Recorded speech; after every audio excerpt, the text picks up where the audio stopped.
Hello student, welcome back to our YouTube channel. আজ আমরা আলোচনা করব ইন্ডিয়ান কনস্টিটিউশনের যে চ্যাপ্টার ওয়াইজ এমসিকিউ শুরু করেছিলাম তার কন্টিনিউশন। এর আগে আমরা ইন্ডিয়ান কনস্টিটিউশনের যে চ্যাপ্টারের এমসিকিউ গুলো দিয়েছি সেগুলো হচ্ছে union in it's territory, fundamental right etcetera. আজ আমরা যে চ্যাপ্টারের উপর এমসিকিউ আলোচনা করব সেটি হলো সিটিজেনশিপ বা নাগরিকত্ব। আজকে যে এমসিকিউ গুলো আছে সেগুলো অত্যন্ত standard MCQ. West Bengal public service কমিশনের যে কোনো পরীক্ষার জন্য খুব গুরুত্বপূর্ণ, বিশেষ করে ডাব্লিউবিসিএস, মিসেলেনিয়াস, ক্লার্কশিপ এবং ওয়েস্ট বেঙ্গল পুলিশ, কলকাতা পুলিশের কনস্টেবল, এসআই সমস্ত এক্সামের জন্য ভেরি ভেরি ইম্পর্টেন্ট। অ্যাকচুয়ালি গোটা সিটিজেনশিপ চ্যাপ্টারে যা যা কনসেপ্ট, যা যা প্রশ্ন হতে পারে সবগুলো এই ভিডিওতে আমরা ডিসকাস করব। চলো শুরু করা যাক। প্রথম কোশ্চেন কি আছে? Which part of the Constitution of India describes citizenship at the commencement of the Constitution?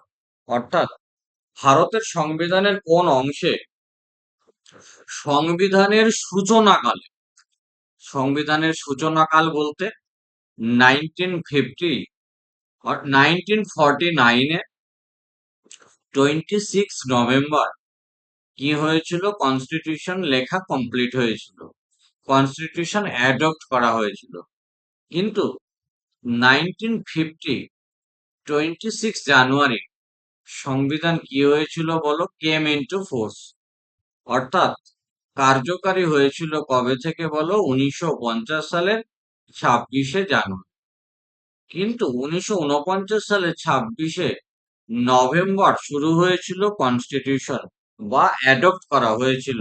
সেই সময়তেই কনস্টিটিউশনের কিছু কিছু আর্টিকেল কার্যকর হয়ে গেছিল, কিছু কিছু পার্ট কার্যকর হয়েছিল। মেজর পার্ট 1950 সালে 26 জানুয়ারি থেকে। এই সিটিজেনশিপ নামক যে কনসেপ্ট, এটা কিন্তু 1949 সালে 26 জানুয়ারি থেকেই কার্যকরী। এবং সেই সময় সিটিজেনশিপ আমাদের ভারতের সংবিধানের কোন পার্টে ছিল? Part number 2। চলো আমরা এর এক্সপ্লেনেশনটা দেখবো। আনসার তো আমরা আগেই পেয়ে গেলাম যে পার্ট 2, অর্থাৎ অপশন বি। পার্ট কি বলেছে? Part 2 of the constitution of India. Part 2 কত থেকে কত নম্বর আর্টিকেল? আর্টিকেল 5 থেকে আর্টিকেল 11 পর্যন্ত। সেই যে 6টা আর্টিকেল আছে, এই যে 7টা আর্টিকেল আছে টোটাল, অ্যাকচুয়ালি 5 থেকে 11 পর্যন্ত 7টা আর্টিকেল আছে। তার মধ্যে আর্টিকেল 6, আর্টিকেল 7, আর্টিকেল 8, আর্টিকেল 9, এই চারটেই খুব important. Deals with citizenship. Part 1 আবার কিসের জন্য? Part 1 cover the union and it's territory. Part 3 কিসের জন্য? Guaranteed the fundamental right. Part 4 content directive principle of state policy. অর্থাৎ ভারতীয় সংবিধানের দ্বিতীয় অংশ 5 থেকে 11 নম্বর অনুচ্ছেদ নাগরিকত্ব সংক্রান্ত বিধান আলোচনা করে। প্রথম অংশ যদি দেখা যায় কেন্দ্র তার অঞ্চল, দ্বিতীয় অংশে মৌলিক অধিকার, তৃতীয় অংশে মৌলিক অধিকার এবং চতুর্থ অংশে কি? নির্দেশমূলক বা নির্দেশাত্মক নীতি, যেটাকে আমরা সংক্ষেপে কি বলি? ডিপিএসপি বা ডাইরেক্টিভ প্রিন্সিপাল স্টেট পলিসি। চলো next question. Which is not a condition for becoming a citizen of India. অর্থাৎ ইন্ডিয়ার নাগরিকত্ব পাওয়ার জন্য যে শর্তগুলো রয়েছে তার মধ্যে এই 4টি অপশনে কোনটা যে ইন্ডিয়ান নাগরিকত্ব বা ভারতের নাগরিকত্ব অর্জনের শর্ত নয়? ভারতের নাগরিকত্ব অ্যাকিউয়ার করার জন্য, ভারতের নাগরিকত্ব অ্যাকিউয়ার করার জন্য অনেকগুলো পদ্ধতি আছে। 5টা প্রসেস আমরা জানি যে ভারতের নাগরিকত্ব গ্রহণ করার জন্য রয়েছে। সেই 5টা পদ্ধতির মধ্যে একটা হচ্ছে বাই বার্থ, তাহলে এখানে বাই বার্থ অপশন হবে না। আচ্ছা, একটা হচ্ছে বাই ডিসেন্ট, বংশগত সূত্রে, তাহলে এটা উত্তর হবে না। একটা আছে বাই ন্যাচারালাইজেশন, তাহলে এটা উত্তর হবে না। তাহলে আনসার কি? Acquiring property. আচ্ছা, এখানে আমরা যে তিনটে দেখলাম, এই তিনটের বাইরে আর কি আছে? আর একটা আছে বাই রেজিস্ট্রেশন, আর একটা আছে কি না by acquire the territory by the nation. অর্থাৎ এই পাঁচটা পদ্ধতিতেই ভারতের নাগরিকত্ব অর্জন করা যায়। অর্থাৎ কোশ্চেনের যে উত্তর অপশন ডি, অর্থাৎ ডি তে কি বলেছে, অ্যাকোয়ারিং প্রপার্টি বা সম্পত্তি অর্জন। সম্পত্তি অর্জন করে ভারতের নাগরিকত্ব অর্জন করা যায় না। Next question. আচ্ছা, আমাদের এই যে কোশ্চেন, সেই কোশ্চেনের এক্সপ্লেনেশনটা দেখে নাও। আন্ডার দ্য সিটিজেনশিপ অ্যাক্ট 1955, এটা একটা কোশ্চেন। যে বলতেই পারে যে সিটিজেনশিপ অ্যাক্ট কত সালে পাস হয়েছে? 1955। Indian citizenship can be acquired through 5 method. এই যে Indian citizenship can be acquired through 5 method, এটা অ্যাকচুয়ালি বলা আছে সিটিজেনশিপ অ্যাক্ট 1955 এ। কি কি? By birth, by descent, by registration, by naturalization and incorporation of territory. Acquiring property does not confer Indian citizenship. অর্থাৎ সম্পত্তি ক্রয় বা অর্জন নাগরিকত্বের শর্ত হতে পারে না। তাহলে নাগরিকত্ব আইন কত সালে পাস হয়েছে? 1955 সালে।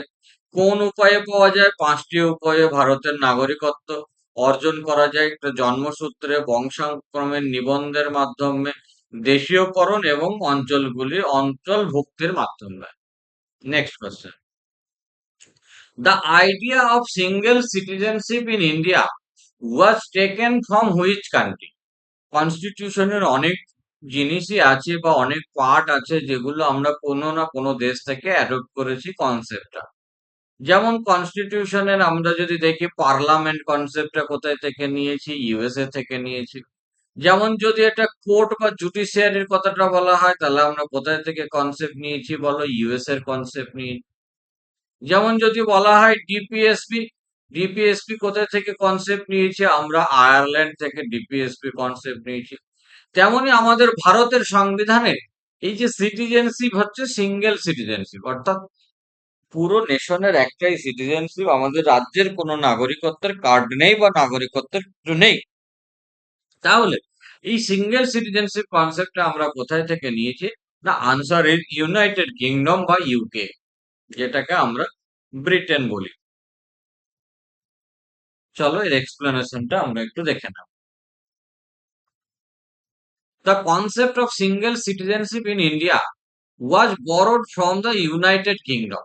Unlike federal system like the USA, which have dual citizenship, একটা হচ্ছে ন্যাশনাল আর একটা হচ্ছে স্টেট। আমাদের অনলি ন্যাশনাল, আমাদের কোনো স্টেটের সিটিজেনশিপ নেই, কিন্তু national. India grant only single citizenship to foster national integration. অর্থাৎ ভারতের একক নাগরিকত্বের ধারণাটি যুক্তরাজ্য মানে ব্রিটেন থেকে নেওয়া হয়েছে। মার্কিন যুক্তরাষ্ট্রের মতো দ্বৈত নাগরিকত্ব না রেখে জাতীয় ঐক্য সংহতি বজায় রাখতে ভারতে কেবল একটি নাগরিকত্বের ব্যবস্থা রয়েছে, কারণ সকলে আমরা ভারতীয়। Next, what is article 5 of the constitution of India related? অর্থাৎ ভারতের সংবিধানের আর্টিকেল 5 কি বলছে? তো ভারতের সংবিধানের আর্টিকেল 5 থেকে আর্টিকেল 11 অব্দি কি লেখা আছে? সিটিজেনশিপ। তাহলে যথারীতি আর্টিকেল 5 থেকে যদি শুরু হয়, তাহলে আর্টিকেল 5 সিটিজেনশিপ নিয়েই বলা থাকবে। এবং ভারতীয় সংবিধানের এটা পার্ট কত নম্বর বলো? পার্ট এটা সেকেন্ড। অর্থাৎ এর আনসার ইজ অপশন সি, নাগরিকত্ব। এক্সপ্লেনেশনটা আমরা একটু দেখে নেব। Article 5 provides for citizenship at the commencement of the constitution. January 26, 1950. Every person who had a domicile in India and was born in India or whose parents were born in India reside in India for 5 years become a citizen. অর্থাৎ article 5 বলেছে, অনুচ্ছেদ 5 সংবিধান চালুর সময় নাগরিকত্ব নির্ধারণ করে। কি ভারতে স্থায়ী বাসস্থান ছিল এবং ভারতে জন্মগ্রহণ করেছিলেন বা বাবা মার জন্ম ভারতে হয়েছিল, যা বা যিনি অন্তত 5 বছর বসবাস করেছিলেন তিনিই ভারতের নাগরিকত্ব পাবেন। কবে? না 1950 সালে 26শে জানুয়ারি ডেটটাকে কিন্তু স্ট্যান্ডার্ড ডেট হিসাবে ধরে বলা হচ্ছে। Next question. When was the Indian Citizenship Act enacted? একটু আগে আমরা বললাম একটা কোশ্চেনের এক্সপ্লেনেশনে যে ইন্ডিয়ান সিটিজেনশিপ অ্যাক্ট পাস হয়েছে কবে বলো? 1955। অর্থাৎ 1955 সালে ভারতের নাগরিকত্ব আইন পাস হয়। চলো এর এক্সপ্লেনেশনটা দেখ। The Citizenship Act was passed by the Parliament of India in 1955 under the Article 11. It lays down comprehensive laws regarding the acquisition, termination, loss of Indian citizenship after the Constitution came into law. সংবিধানের 11 অনুচ্ছেদের ক্ষমতা বলে 1955 সালে সংসদ নাগরিকত্ব আইন 1955 সালে pass করে। এতে সংবিধান কার্যকর হওয়ার পরবর্তী সময়ে কিভাবে নাগরিকত্ব অর্জন করবেন, কিভাবে বাতিল হবে তার বিস্তারিত নিয়ম কানুনের কথা বলা আছে। আর্টিকেল 5 থেকে 11-তে কোথাও কিন্তু বলা ছিল না সিটিজেনশিপ অ্যাকোয়ার করবে কিভাবে, সিটিজেনশিপ টার্মিনেশন বা সিটিজেনশিপ বাদ হবে কিভাবে। সেই জন্য আমাদের কি করতে হয়েছিল না অ্যাক্ট পাস করতে হয়েছিল। 1955-এ সিটিজেনশিপ অ্যাক্ট পাস হয়েছিল, যে অ্যাক্ট অনুসারে 5টা পদ্ধতি বলা আছে সিটিজেনশিপ নেওয়ার পদ্ধতি, এবং 3টে পদ্ধতি মেনশন করা আছে যাতে সিটিজেনশিপ ত্যাগ করা বা সিটিজেনশিপ বাতিল হওয়ার পদ্ধতি। এই যে আইন বানাতে পারে পার্লামেন্ট, পার্লামেন্টকে পাওয়ার দেওয়া হয়েছে কত নম্বর আর্টিকেল অনুসারে? না আর্টিকেল 11। আর্টিকেল 11 বলছে পার্লামেন্ট কি করতে পারে? আইন করতে পারে। এই জন্য যে পার্লামেন্ট আমাদের আইন কানুন বানাচ্ছে বারংবার, এই যে আমরা জানি যে CAA অর্থাৎ citizenship amendment act, citizenship amendment act এগুলো পাস হচ্ছে পার্লামেন্ট থেকে, এটা কোনো রাজ্যের বিধানসভা থেকে নয়। Next, which article states that a person voluntarily acquires citizenship of a foreign state cease to be an Indian citizenship? অর্থাৎ কোন অনুচ্ছেদে বলা হয়েছে যে স্বেচ্ছায় কোনো বিদেশি রাষ্ট্রের নাগরিকত্ব গ্রহণ করলে তিনি আর ভারতের নাগরিক থাকবেন না। আর্টিকেল 9-এ বলা হয়েছে এই কথাটি। অর্থাৎ সিঙ্গেল সিটিজেনশিপ, সিঙ্গেল সিটিজেনশিপ মানে তোমার একসঙ্গে ডবল সিটিজেন থাকবে না। ভারতের নাগরিকত্ব আবার পাকিস্তানের নাগরিকত্ব থাকবে, চায়নার নাগরিকত্ব থাকবে, এটা হবে না। অন্য দেশের নাগরিকত্ব গ্রহণ করার সাথে সাথে আর্টিকেল 9 অনুসারে ইন্ডিয়ার সিটিজেনশিপ টার্মিনেট হয়ে যাবে। চলো এক্সপ্লেনেশনটা দেখে নাও। Article 9 explicitly mandate that if a person voluntarily acquire the nationality citizenship of any foreign country, they automatically forfeit their Indian citizenship. These constitutional provision afford single citizen. অর্থাৎ অনুচ্ছেদ 9 অনুযায়ী কোনো ব্যক্তি যদি স্বেচ্ছায় কোনো বিদেশি দেশের নাগরিকত্ব গ্রহণ করেন তবে তার ভারতীয় নাগরিকত্ব স্বয়ংক্রিয়ভাবে বাতিল হয়ে যায়। এটি ভারতের একক নাগরিকত্বের নীতি নিশ্চিত করে। Next, which article deals with citizenship right of certain person of Indian origin residing outside in India? অর্থাৎ এখানে কার কথা বলা হচ্ছে? Person of Indian origin, POI। Person of Indian অরিজিনের আর্টিকেল কত? না আর্টিকেল হচ্ছে 8, অনুচ্ছেদ 8। এক্সপ্লেনেশনটা দেখবো আমরা। বলেছে অনুচ্ছেদ 8 বিদেশে বসবাসরত ভারতীয় বংশোদ্ভূতদের নাগরিকত্বের অধিকার দেয়। অবিভক্ত ভারতে জন্ম নেওয়া পিতামাতা বা পিতামহ বা পিতামহীরা সন্তানরা সংশ্লিষ্ট দেশে অবস্থিত ভারতীয় দূতাবাসের মাধ্যমে নাগরিকত্ব নিবন্ধ করতে পারেন। অর্থাৎ আর্টিকেল 9-এ কিন্তু বলা আছে পারসন অফ ইন্ডিয়ান অরিজিন বা POI। Next, constitutional provision of citizenship are enshrined with which article? অর্থাৎ নাগরিকত্ব সম্পর্কিত সাংবিধানিক বিধানগুলি কোন অনুচ্ছেদগুলিতে বর্ণিত হয়েছে? অর্থাৎ ভারতের সংবিধানের আমরা যদি 1 নম্বর আর্টিকেল দেখি, 1 থেকে 4 নম্বর আর্টিকেল পর্যন্ত লেখা আছে union and it's territory. Union and it's territory. Territory. Article 12 থেকে 35-এ কি লেখা আছে? Fundamental right. আর্টিকেল 36 থেকে 35-এ কি লেখা আছে? ডিপিএস। আর্টিকেল 5 থেকে 11-তে কি লেখা আছে? আর্টিকেল 5 থেকে 11-তে যেটা লেখা আছে, দিস ইজ সিঙ্গেল সিটিজেনশিপ, বা আমাদের ভারতের জন্য সিঙ্গেল সিটিজেনশিপ বলছি, কিন্তু আমরা সিটিজেনশিপই বলছি। নেক্সট, এই কোশ্চেনের একটু এক্সপ্লেনেশনটা দেখবো আমরা। Part 2 containing Article 5 to 11 deals with citizenship. Article 1 to 4 cover union territories.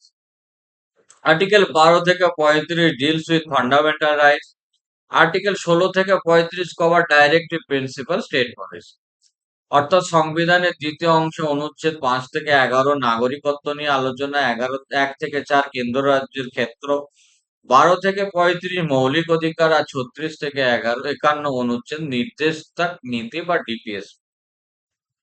Next question,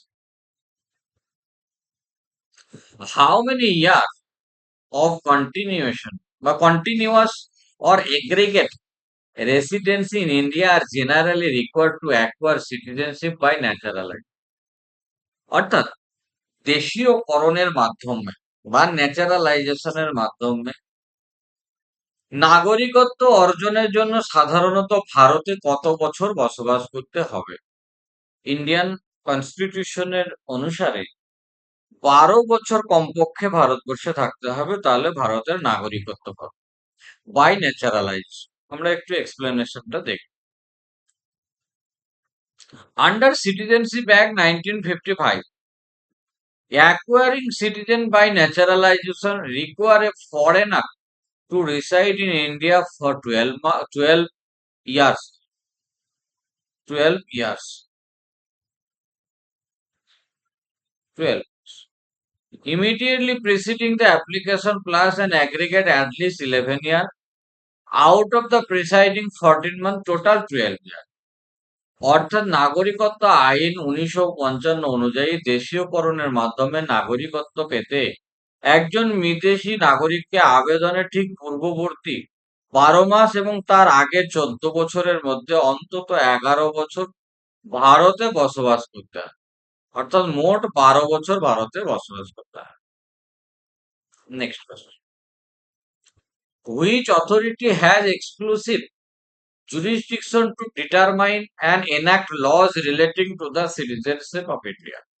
অর্থাৎ ভারতের নাগরিকত্ব সম্পর্কিত আইন প্রণয়ন ও নির্ধারণের একচ্ছত্র অধিকার কোন কর্তৃপক্ষে রয়েছে? অর্থাৎ ভারতের নাগরিকত্ব বিষয় সংক্রান্ত আইন কানুনকে সংশোধন করার জন্য, অর্থাৎ কনস্টিটিউশনের সিটিজেনশিপ অ্যামেন্ডমেন্ট অ্যাক্ট যে করতে পারে, এক্সক্লুসিভ যার রাইট আছে, তার নাম কি বলো? Parliament. Option B is the right answer. বলছে article 11 empower parliament with exclusive power to make provision regarding the acquisition and termination of citizenship and all matter connected therewith. State legislature have no power, very very important, state legislative এর কিন্তু কোনো পাওয়ার নেই। নাগরিকত্ব ব্যাপারটা একটা nationalise ব্যাপার, এটা ইউনিয়নের একটা বিষয়, ইউনিয়ন লিস্টে আছে। আমরা জানি যে আমাদের কনস্টিটিউশনের শিডিউল 7 শিডিউলে কি লেখা আছে? 7 শিডিউলে আমাদের লিস্টের ব্যাখ্যা করা আছে। সেখানে আমাদের 3টে লিস্ট আছে, এক হচ্ছে ইউনিয়ন লিস্ট, একটা হচ্ছে স্টেট লিস্ট, আর একটা হচ্ছে concurrent. Union list, state list এবং concurrent list. Union list, state list এবং কনকারেন্ট লিস্ট। এই সিটিজেনশিপ ব্যাপারটা কিন্তু ইউনিয়ন লিস্টের ব্যাপার, অর্থাৎ সিটিজেনশিপ বিষয়টা হচ্ছে ইউনিয়ন লিস্টে আছে। সংবিধানের 11 নম্বর অনুচ্ছেদ সংসদকে নাগরিকত্ব অর্জন, অবসান ও সম্পর্কিত সব বিষয়ে আইন প্রণয়নের একচ্ছত্র ক্ষমতা দিয়ে রাজ্য বিধানসভাগুলি নাগরিকত্ব বিষয়ে কোনো আইন করার এখতিয়ার কিন্তু নেই। Which of the following is not a mode of acquiring Indian citizenship under the Citizenship Act 1955? অর্থাৎ এখানে যে চারটে অপশন আছে তার মধ্যে কোনটা ভারতের নাগরিকত্ব অর্জন করার জন্য কোনো পদ্ধতি নয় বা প্রসেস নয়? এটার আনসার কিন্তু হোল্ডিং ইমুভেবল প্রপার্টি, অর্থাৎ অপশন ডি। 1955 সালের citizenship amendment act, sorry citizenship act, citizenship অ্যাক্টে যে 5টা পদ্ধতির কথা বলা হয়েছিল নাগরিকত্ব গ্রহণ করার কথা, সেখানে কি কি বাই বার্থের কথা বলা ছিল? তার মানে এটা উত্তর হবে না। ডিসেন্টের কথা বলা ছিল, অপশন উত্তর হবে না। ন্যাচারালাইজেশন বলা ছিল, উত্তর হবে না। একবার আমরা ব্যাখ্যাটা দেখে নেব। Holding property or real estate in India does not grant citizenship. Citizenship can only be acquired by birth, by descent, registration, naturalization or incorporation of territory. ভারতের জমি বা স্থাবর সম্পত্তি ক্রয় করে নাগরিক হওয়া যায় না। নাগরিকত্ব কেবল জন্মসূত্রে, বংশানুক্রমে, নিবন্ধে, দেশীয় কর্ম বা অঞ্চল ভুক্তির মাধ্যমেই পাওয়া সম্ভব। Next question.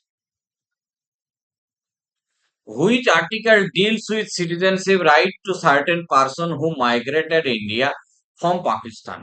অর্থাৎ ইন্ডিয়া থেকে পাকিস্তানে নাগরিকত্ব নেওয়ার জন্য, অর্থাৎ আমরা যদি দেখি যে কোনো ব্যক্তি পাকিস্তান থেকে ভারতে যদি আসে তাহলে তার নাগরিকত্বের ব্যাপার সংক্রান্ত বিষয়ে কোন আর্টিকেলে সেটা বর্ণনা করা রয়েছে?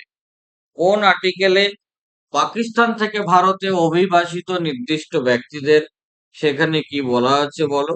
যে আর্টিকেল ব্যাখ্যা করা আছে পাকিস্তান থেকে ভারতে, আর কিছু আর্টিকেল আছে আবার কি ভারত থেকে পাকিস্তানে। তাহলে আমরা আর্টিকেল 5 থেকে আর্টিকেল 11 পর্যন্ত যে আর্টিকেল গুলো আমরা দেখলাম, সেখানে আমাদের সমস্ত কিছু ব্যাখ্যা করা রয়েছে। কি না, কোনটা মানে পিআইও সংক্রান্ত, কোনটা হচ্ছে পার্সন অফ পিআইও বলতে পার্সন অফ ইন্ডিয়ান অরিজিন। কখনো আমরা দেখছি যে পার্সন অফ ইন্ডিয়ান অরিজিন বাদ দিয়েও আমরা দেখছি যে আর্টিকেল 8-এ আছে সিঙ্গেল, 9-এ সিঙ্গেল সিটিজেনশিপ, আর্টিকেল 11-এ আছে কি না, আর্টিকেল 11-এ বলা রয়েছে পার্লামেন্টের হাতে যে ক্ষমতা থাকবে সে ক্ষমতার কথা বলা হয়েছে। ঠিক তেমনই আর্টিকেল 5-এ বলা হয়েছে সিটিজেনশিপ নেওয়ার কথা। ঠিক তেমনই আর্টিকেল 6-তে বলা হয়েছে পাকিস্তান থেকে ভারতবর্ষে আসা। আর্টিকেল 7-এ বলা হয়েছে ইন্ডিয়া থেকে পাকিস্তানে যাওয়া। তাহলে ফ্রম ইন্ডিয়া টু পাকিস্তান, এটা যদি বলা থাকে তাহলে আর্টিকেল 7। আচ্ছা, ফ্রম পাকিস্তান টু ইন্ডিয়া যদি বলা থাকে তাহলে আনসার হবে আর্টিকেল 6। অর্থাৎ এই কোশ্চেনের answer article 6। Article 6 deals with citizenship right of person who migrated from Pakistan to India. It provided automatic citizenship if migrated before July 19, 1948, and citizenship by registration if migrated after that date. Next question. When did citizenship provision of Indian Constitution, Article 5 to 11 actually come into force? Actually, ভারতের সংবিধান চালু হয়েছিল বা কার্যকারী হয়েছিল 1950 সালে 26শে জানুয়ারি।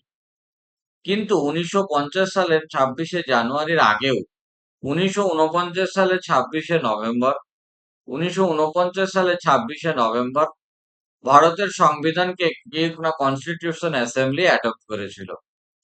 এই যে কনস্টিটিউশন অ্যাসেম্বলি অ্যাডপ্ট করেছিল, এই কনস্টিটিউশন অ্যাসেম্বলির যে অ্যাডপ্টের দিনই ভারতের সংবিধানের কিছু কিছু আর্টিকেল কার্যকারী হয়েছিল। প্রকৃতপক্ষে কার্যকারী সিটিজেনশিপও কিন্তু সেদিন থেকেই হয়েছিল, অর্থাৎ 26শে নভেম্বর 1949। এই প্রশ্নের সঠিক উত্তর, কারেক্ট আনসার 26শে নভেম্বর 1949। While the constitution came into full force on January 26, 1950, citizenship provision Article 5 to 11 came into force immediately on the date of adoption, November 26, 1949. Article 394. under Article 394. Next question. Which article specifies citizenship rights for certain person of Indian origin residing outside in India? অর্থাৎ ভারতের বাইরে যারা রয়েছে তাদের যে নাগরিকত্ব রয়েছে, ভারতের বাইরে বসবাস করে ভারতীয় বংশোদ্ভূত, তাদেরকে তো আমরা কি বলছি? পিআইওই বলছি, প্রবাসী ভারতীয় পার্সন অফ ইন্ডিয়ান অরিজিন। ভারতের বাইরে বসবাস করে ভারতীয় বংশোদ্ভূত ব্যক্তির নাগরিকত্ব অধিকার কোন অনুচ্ছেদে লেখা আছে? আর্টিকেল 8-এ বলা আছে। আর্টিকেল 7-এ বলা আছে যারা ইন্ডিয়া থেকে পাকিস্তানে যাবে তাদের সম্বন্ধে। আর্টিকেল 9-এ বলা আছে সিঙ্গেল সিটিজেনশিপের কথা। আর্টিকেল 5-এও বলা আছে সিটিজেনশিপের কথা। কিভাবে সিটিজেনশিপ নেবে? 1950 সালে 26শে জানুয়ারি দাঁড়িয়ে সেই সব কথা বলা ছিল। এক্সপ্লেনেশনটা আমরা একবার দেখবো। Article 8 specifically provides citizenship right to person of Indian origin residing outside undivided India, enabling them to register with an Indian diplomatic mission in their country to reside. অর্থাৎ অনুচ্ছেদ 8 মূলত বিদেশে বসবাসরত ভারতীয় বংশোদ্ভূত ব্যক্তিদের নাগরিকত্ব অধিকার সুরক্ষা দেয় যাতে তারা বিদেশের ভারতীয় মিশনের মাধ্যমে ভারতীয় নাগরিকত্ব হিসেবে নিজেদের নাম অনুভুক্ত বা নথিভুক্ত করতে পারে।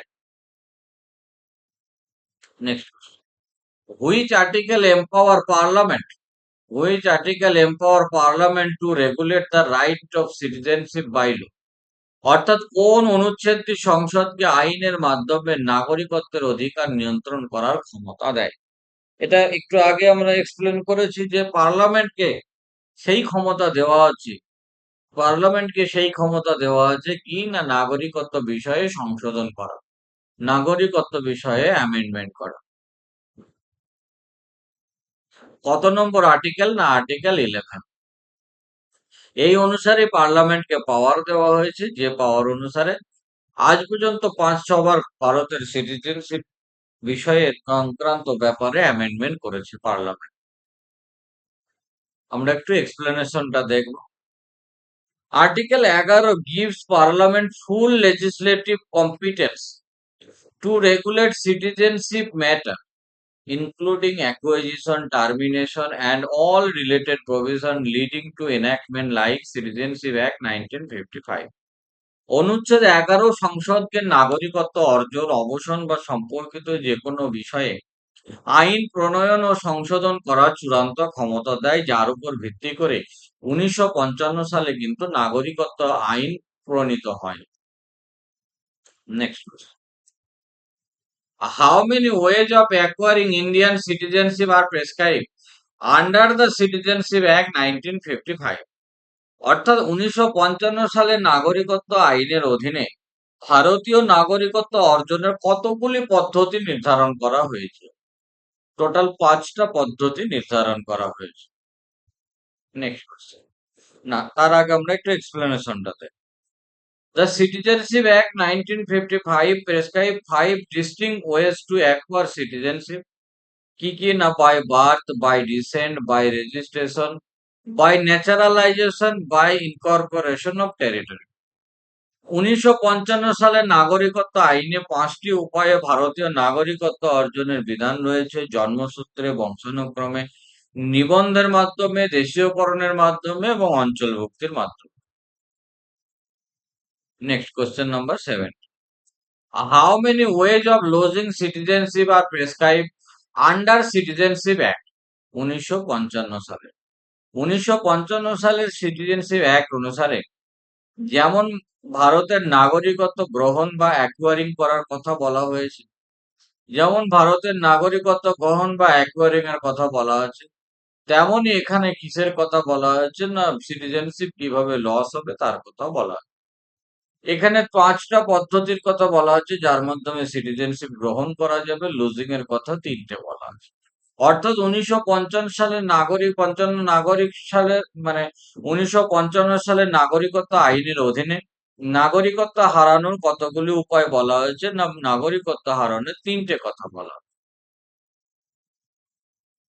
এক্সপ্লেনেশনটা আমরা একটু দেখব। Citizenship act 1955 prescribe three ways of losing citizenship. কি কি থ্রি ওয়েজ? একটা হচ্ছে রিনাউন্সিয়েশন। রিনাউন্সিয়েশন বলতে ভলেন্টারি সারেন্ডার। দুই হচ্ছে termination, automatic upon acquiring foreign citizenship. Deprivation, compulsory termination by government for fraud or disloyalty. Next question. A person born in India on or after which date was considered a citizenship of India by birth under the original 1955 Act. অর্থাৎ 1955 সালের আইনের অধীনে কোন তারিখ বা তারপরে ভারতে জন্মগ্রহণকারী ব্যক্তিকে জন্মসূত্রে ভারতের নাগরিক হিসাবে বিবেচনা করা হতো? কত? সেটা নিশ্চয়ই আমরা জানি যে 1955 সালের নাগরিকত্ব যে আইন, সেই 1955 সালের নাগরিকত্ব আইন অনুসারে যে ডেটটাকে আমাদেরকে মেনশন করা হয়েছে সেটা নিশ্চয়ই 26শে জানুয়ারি 1950 সাল। মানে যেদিনকে সংবিধান কাম ইন্টু ফোর্স অর্থাৎ সংবিধান কবে কার্যকারী হয়েছে সেই কথা যেদিনকে বলা হয়, 26শে জানুয়ারি 1950। আমরা একটু এক্সপ্লেনেশনটা দেখে নেব। Under the original 1955 act, any person born in India on or after January 26, 1950 and before July 1, 1987 was a citizen of India by birth irrespective of the nationality of their parent. অর্থাৎ মূল 1950 সালের আইনে 26শে জানুয়ারি 1950 থেকে 1লা জুলাই 1987 পর্যন্ত সময়কালে ভারতে জন্মগ্রহণকারী যে কেউ পিতামাতার জাতীয়তা নির্বিশেষে জন্মসূত্রের নাগরিক হিসেবে গণ্য হতেন।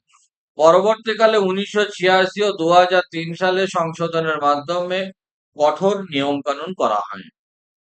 Next question, which constitutional office in India can be held only by a natural born citizen and not a naturalized citizen? অর্থাৎ এখানে বলা হয়েছে কোন কনস্টিটিউশনাল ব্যাপারে শুধুমাত্র বা কেবলমাত্র জন্মসূত্রে নাগরিকরাই ধারণ করতে পারবেন, দেশীয়করণের মাধ্যমে নাগরিক হওয়া ব্যক্তিকে নয়। এর answer actually none of the above. অর্থাৎ ভারতের যে জায়গাগুলো কোয়ালিফিকেশনের কথা বলা রয়েছে সেখানে সব জায়গায় একটাই কথা বলা হয়েছে, সিটিজেন। অর্থাৎ ভারতের সিটিজেন হতে হবে সেটা বলা আছে। এখন সিটিজেন কোন পদ্ধতিতে হতে হবে, বাই ন্যাচারালাইজেশন না বাই রেজিস্ট্রেশন বাই ডিসেন্ট, এই ধরনের কোনো বক্তব্য এখানে বলা নেই। নেক্সট কোশ্চেন, তার আগে আমরা একটু এক্সপ্লেনেশনটা দেখে নেব। In India, both citizen by birth as well as naturalized citizen are eligible for the office of President, Prime Minister and Supreme Court of Judge. Unlike the USA, where only a natural born citizen can become president, India makes no distinction. অর্থাৎ ভারতে জন্মসূত্রে নাগরিক এবং দেশীয়করণের মাধ্যমে নাগরিক উভয়ই রাষ্ট্রপতি, প্রধানমন্ত্রী ও সুপ্রিম কোর্টের বিচারক পদের জন্য সমানভাবে যোগ্য। মার্কিন আমেরিকার মতো ভারতে কোনো বৈষম্য রাখা হয়নি। Next question, under registration a person of Indian origin must ordinarily reside in India for how many year before apply? অর্থাৎ একজন ব্যক্তি পার্সন অফ ইন্ডিয়ান অরিজিন এর আন্ডারে পড়ে, সে যদি এখন ভারতের নাগরিকত্বের জন্য আবেদন করে তাহলে তাকে ভারতে কত বছর বসবাস করতে হবে? এর আনসার অপশন সি, 7 ইয়ার্স। এক্সপ্লেনেশনটা আমরা একটু দেখে নেব। এ person of Indian origin must be ordinarily resident in India for 7 years before making an application for citizenship by registration under section 5A. of the Citizenship Act 1955. Thank you for watching my videos. আজকের এই সেশনটা এ পর্যন্তই।